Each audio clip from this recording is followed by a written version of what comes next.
DK sir और आप लोग देख रहे हैं डीके सर क्लासेस। आज के वैज्ञानिक जो प्रश्न हैं, ये प्रश्न हम सभी को, अभिभावकों को, हमारे शिक्षक बंधुओं को भी देखना चाहिए और अपने बच्चों को भी इसको दिखाना चाहिए, क्योंकि जब तक हमारे बच्चे जो है वैज्ञानिक थॉट नहीं जानेंगे, तब तक निश्चित रूप से उनका जो है डेवलपमेंट सही ढंग से नहीं हो सकता है। इसलिए हम लोगों को इसको वैज्ञानिक थॉट को निश्चित रूप से अपने बच्चों को दिखाना चाहिए, समझाना चाहिए, बताना चाहिए। तो चलिए आज के प्रश्न पर हम चर्चा करते हैं कि सूर्य ग्रहण हमेशा अमावस्या के दिन ही क्यों लगता है। आप लोग देखे हों कि जब भी सूर्य ग्रहण लगेगा तो वह हमेशा अमावस्या के दिन ही सूर्य ग्रहण लगता है। आखिर क्यों? और ये भी एक बहुत बढ़िया सवाल है कि जब अमावस्या के दिन ही लगता है तो अमावस्या तो हर 27 दिन पर आता है। हर 27 दिन 7 घंटे 43 मिनट पर, हर 27 दिन से 7 घंटे 43 दिन पर अमावस्या आता ही आता है। माने महीना में एक बार अमावस्या आता है। तो जब हर महीना में अमावस्या आता है तो हर महीना में सूर्य ग्रहण क्यों नहीं लगता है? देखिए कितना बड़ा प्रश्न है। इसीलिए मैंने कहा कि आज के जो क्लास है, हम सभी अभिभावकों को, जो भी डीके सर क्लासेस देखते हैं, उनसे कहूँगा कि अपने बच्चों को बैठा कर इस चीज़ को बताइए और समझाइए। कितना बड़ा वैज्ञानिक कारण है। दूसरी चीज़ मैं बार बार कहता हूँ कि देखिए, मैं जो प्रश्न लाता हूँ उस पर बहुत रिसर्च होता है। बहुत रिसर्च करने के बाद इन सभी चीज़ों को लाता हूँ। तो आप लोग कम से कम एक व्यक्ति के पास शेयर कीजिए, ताकि आपके साथ साथ कोई दूसरा व्यक्ति भी इस चीज़ से लाभान्वित हो। हमारे बच्चों को, जो हमारे बच्चे हैं, उनमें वैज्ञानिक थॉट उत्पन्न हो, वो वैज्ञानिक चीज़ों की तरफ सोचने के लिए मजबूर हो जाए। नहीं तो आज के जो परिदृश्य है, आप जानबे करते हैं क्या है सोशल मीडिया का। तो हम लोग को अपने बच्चों को सही चीज़ देखने की आदत डालें, ताकि वो अपने जीवन में आगे बढ़ सके। तो चलिए इस पर हम लोग बातचीत करते हैं। बहुत ही मज़ेदार आज का क्लास है। वैज्ञानिक एकदम तर्क के साथ उत्तर देने वाले हैं। तो देखिए, सूर्य ग्रहण हमेशा अमावस्या के दिन ही क्यों लगता है, जबकि हर महीने में अमावस्या आता है, नहीं लगता है? तो चलिए देखते हैं आखिर सूर्य ग्रहण लगता कैसे है। पहले इस पर डिस्कस करते हैं। तो देखिए चित्र में आप देख रहे हैं यहाँ पर कि यहाँ पर हमारा सूर्य है, जैसा कि सूर्य बड़ा है और पृथ्वी यहाँ पर है और चंद्रमा यहाँ पर। चंद्रमा सबसे छोटा है, जानबे करते हैं पृथ्वी और सूर्य से दोनों से छोटा चंद्रमा है। तो अब देखिए क्या होता है, तीनों एक सिद्ध में आ गया है। तो अब तीनों एक सिद्ध में आ गया तो क्या होगा कि यहाँ चंद्रमा, यहाँ पृथ्वी और यहाँ सूर्य। अब देखिए सूर्य से जो प्रकाश निकलता है तो निश्चित है कि आगे की तरफ जाएगा। तो आगे की तरफ जैसे ही जाता है तो बीच में ही चंद्रमा आ गया। अब चंद्रमा क्या करता है कि सूर्य के प्रकाश को रोक देता है। तो जैसे ही रोकेगा तो छाया बनेगा। तो देखिए इसकी छाया जाकर यहाँ पृथ्वी पर इसकी छाया बन जाती है। तो अब पृथ्वी पर छाया बन जाती है तो पृथ्वी के इस स्थान पर जो लोग रहते हैं, हम सभी, और क्षेत्रों में तो नहीं, और क्षेत्रों में तो देखिए चंद्रमा के बाद इधर से प्रकाश निकल रहा है तो पृथ्वी तक जा रहा है, इधर से भी प्रकाश निकल रहा है, वो भी पृथ्वी तक जा रहा है। लेकिन ये बीच का भाग, जितना चंद्रमा प्रकाश को, सूर्य को रोक दे रहा है, उसकी जो छाया जाती है ना, तो पृथ्वी पर जितना दूर में पड़ता है उतना दूर में, इतने दूर के व्यक्ति अगर हम लोग सीधे वहाँ देखें तो उस समय सूर्य हमको नहीं दिखाई पड़ेगा या बहुत कम दिखाई पड़ेगा, धुंधला दिखाई पड़ेगा। तो अब इस स्थिति में क्या होगा कि इस स्थिति में हमको सूर्य नहीं दिखाई पड़ रहा, तो ये सूर्य ग्रहण हो गया।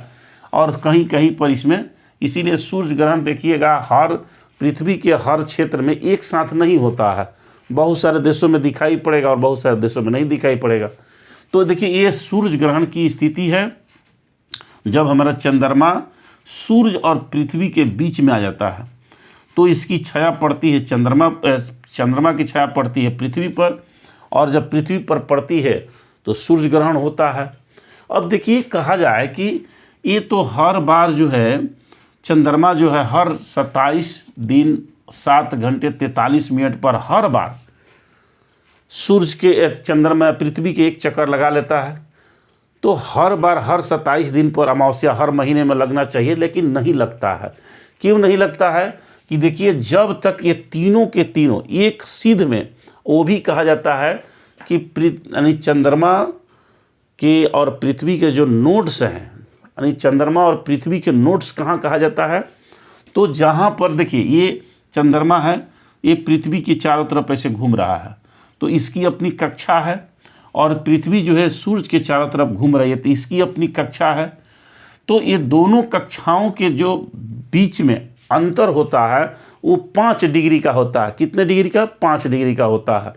तो अब क्या होता है कि हर बार चंद्रमा जो आता है ना, तीनों जब एक सीध में आते हैं, चंद्रमा बीच में आता है, तो हर बार जो है चंद्रमा की जो छाया है वो पृथ्वी पर नहीं पड़ पाता है अच्छा से। कभी क्या होता है कि नीचे से निकल जाता है, कभी छाया जो है ऊपर से निकल जाता है, लेकिन कभी कभी एग्जैक्ट जो है वो चंद्रमा की छाया जो है पृथ्वी पर पड़ती है। जब एग्जैक्ट छाया पड़ेगी तो जो है वो सूर्य ग्रहण दिखाई पड़ेगा, नहीं तो नहीं दिखाई पड़ेगा। अब कहिएगा कि एग्जैक्ट कहाँ होता है, तो देखिए इसको कहा जाता है नोड्स, यानी चंद्रमा के नोड्स, यानी चंद्रमा और पृथ्वी के दोनों कक्षाएं जहाँ कटती हैं। अब देखिए इस तरह से चंद्रमा की एक कक्षा है जो पृथ्वी के चारों तरफ घूम रही है, और ये सूर्य की कक्षा है जो दोनों इस तरह से घूम रही है। अब देखिए यहाँ पर और यहाँ पर ये कोई होता नहीं है, जैसे कि ये तो अंतरिक्ष में कोई रेखा थोड़ी ही खींचा गया, एक काल्पनिक रेखा है, लेकिन वो स्थान है जहाँ पर दोनों जा करके दोनों कक्षाएं एक दूसरे को काटती हैं। तो अब इस स्थान पर और आपको इस स्थान पर, दोनों स्थान पर जो है इसको नोड्स कहते हैं। और यहाँ पर जब चंद्र ग्रहण की स्थिति, सूर्य ग्रहण की स्थिति होगी तो पूरा दिखाई पड़ेगा। इसीलिए हर कहा जाए कि साल में जब भी होता है ऐसी 2 ही 4 स्थिति आती है, मैंने 2 से 5 तक साल में जो सूर्य ग्रहण लगने की स्थिति है 2 से 5 बार हो सकता है, लेकिन जो 1-2 बार होता है वो हल्का होता है, पूरा दिखाई नहीं पड़ता है, और जो 1-2 बार होता है जो पूरा अनुभव होता है। तो यही नोड्स पर जब तीनों इस पृथ्वी के और चंद्रमा के नोड्स पर जब तीनों एक सीध में हो जाते हैं, मतलब कि यहाँ चंद्रमा और यहाँ पृथ्वी जब तीनों एक सीध नोड्स पर हो जाएंगे, तो सोचिए कि उस समय जो है क्या होगा, पूरा सूर्य ग्रहण सरग्रास जिसको कहा जाता है वो लगेगा। फिर यहाँ पर देखिए तीनों जब इस सेंटर पर तीनों आ जाएंगे एक नोड्स में, तब जा कर के जो है पूरा सूर्य ग्रहण जो है पूरा अंधेरा हो जाता है, उस समय दिखाई पड़ेगा, नहीं पूरा अनुभव कहा जाए कि पूरा उसका अनुभव होगा। तो इस बार ये जो स्थिति है नोड्स वाली, यानी पृथ्वी के कक्षा के जो सेंटर है और चंद्रमा के कक्षा के जो सेंटर है, दोनों जहाँ कटते हैं, उस स्थिति में साल में 1-2 बार ही, मतलब चंद्रमा, पृथ्वी और सूर्य तीनों एक सीध में होते हैं, तो उस समय जो है पूरा सूर्य ग्रहण की स्थिति पूरा स्पष्ट होती है। तो इस तरह से जैसे कि हर महीना में एक अमावस्या आता है, लेकिन हर महीना में सूर्य ग्रहण नहीं होता है। इसका कारण यही होता है कि दोनों कक्षाओं के बीच में 5 डिग्री का अंतर होता है, 5 डिग्री का झुकाव अंतर होता है, जिससे हमेशा ये सूर्य ग्रहण नहीं लगता है। कभी चंद्रमा की छाया जो है पृथ्वी के साइड से निकल जाती है, कभी यानी ऊपर से, कभी नीचे से, हर बार अनुभव नहीं होता है। तो चलिए इस तरह से हर अमावस्या को ये जो है सूर्य ग्रहण नहीं लगता है। अब देखिए कुछ बात कर ले हम कि कुछ फैक्ट्स हैं आज के बहुत महत्वपूर्ण है, जो जैसे चंद्रमा का व्यास, यानी सूर्य के व्यास से कहा जाए पृथ्वी कि कितनी बड़ी है छोटी है, इसकी तुलना किया जाए तो देखिए सूर्य का जो व्यास है ना, वो हमारी पृथ्वी के व्यास से लगभग 109 गुना बड़ा है। ध्यान दीजिए कितना सूर्य जो है कितना विशाल है, हमारी पृथ्वी से कितना बड़ा है। तो सूर्य का जो व्यास है ना, ये व्यास यहाँ से यहाँ तक, ये व्यास हमारी पृथ्वी से 109 गुना बड़ा है। सोचिए सूर्य कितना बड़ा है। कह रहा है कि आयतन की दृष्टि से देखा जाए तो हमारी पृथ्वी से सूर्य जो है 13 लाख गुना बड़ा है। आयतन की दृष्टि से, आयतन पूरा निकाला जाए तो उस हिसाब से हमारी पृथ्वी से सूर्य जो है कितना बड़ा है, 13 लाख गुना बड़ा है। अगर इसकी द्रव्यमान की दृष्टि से देखा जाए, कितना द्रव्यमान की स्थिति क्या है, तो द्रव्यमान की स्थिति से देखा जाए तो सूर्य जो है 3,33,000 गुना जो है द्रव्यमान में भी बड़ा है।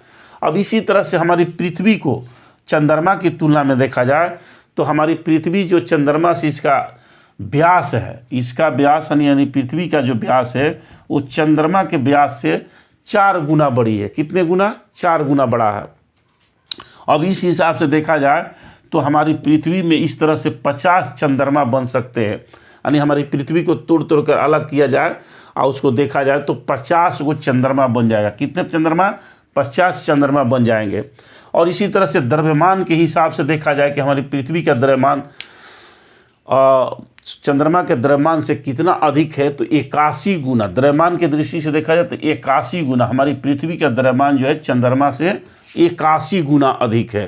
तो देखिए, आज का जो वैज्ञानिक प्रश्न मैंने बता दिया कि सूर्य ग्रहण हमेशा अमावस्या के दिन ही लगता है, लेकिन हर अमावस्या को नहीं लगता है। हर अमावस्या हर महीने में एक बार आता है, लेकिन हर अमावस्या को यह नहीं लगता है। यह सूर्य ग्रहण तभी अनुभव होता है जब हमारे पृथ्वी के जो कक्ष है, सूर्य के चारों तरफ घूमने की कक्षा, और चंद्रमा के जो पृथ्वी के चारों तरफ घूमने की कक्षा है, उसके एग्जैक्ट नोड पर जब तीनों सूर्य, चंद्रमा और पृथ्वी आ जाते हैं, यानी कहा जाए कि सूर्य और पृथ्वी के बीच में जब चंद्रमा आ जाता है उस सिद्ध में, तब जाकर के सूर्य ग्रहण लगता है, उसका अनुभव होता है।